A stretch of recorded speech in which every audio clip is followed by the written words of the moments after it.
Well, if you were with me, it's the next day. If you were with me the other day on starting to install this ceiling fan, I applaud you. This is the second half of the ceiling fan install. Remember, if you didn't watch that, I hope you did, but we took the power from this smoke alarm, and we took the smoke alarm all apart, took the box out, fished a wire over, installed a pancake box here, fished our wire across here, rehooked everything up, put the box back up, the very same box, junction box that I took out, I put back up, rewired everything, rewired the smoke alarm. The smoke alarm is still on, by the way, because I turned it on last night after wifey woke up from her nap and reset them. I pushed the button, got them all reset. Now, before I start hooking up the wiring,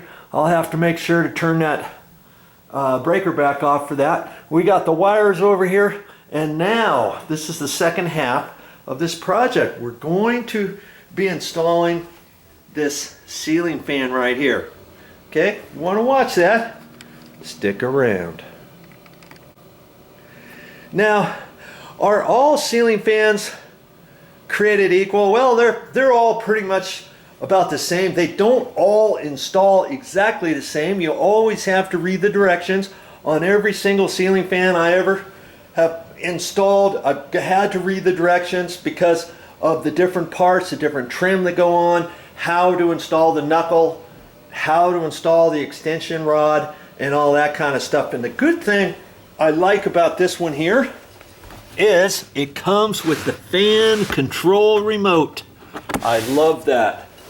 Okay, because that's how we were able to install this whole thing, because there's no ceiling fan wall switch. This wall switch here is for the light over there.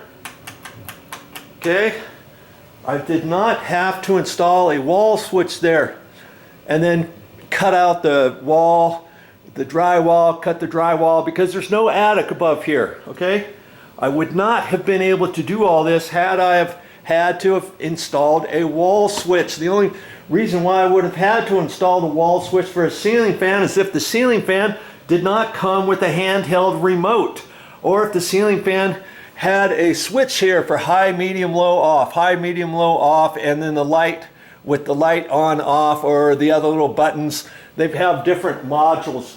You have something like that, then yeah, you're probably going to have to get a wire all the way down to there and all the way up to there. But we didn't have to do that, because with the handheld remote, you only need power up at the ceiling. You do not have to have a wall switch. If I had a wall switch, and if there was an existing ceiling fan up there or something like that, and install another ceiling fan, guess what? The only way to control that ceiling fan is to have the wall switch on. You know what I mean? And then if you have pull chains, you can pull the chains. Off, high, medium, low, off, high, medium, low, off. Pull the other chain for the light, or something like that. Do you see what I mean?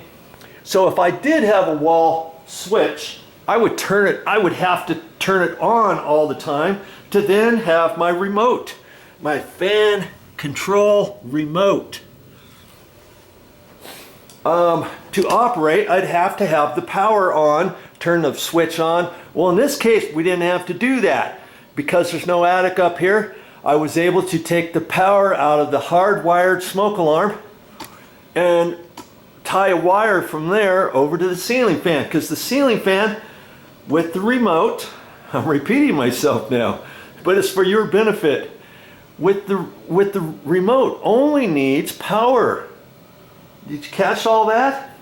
You just saved yourself a lot of money, a lot of headaches if you just caught that one thing, and if you didn't watch any more of this ceiling fan install, you would know that you just saved yourself some money, because you wouldn't have had to cut out any drywall, patches, wall patches, fish a wire up there, and all that kind of stuff.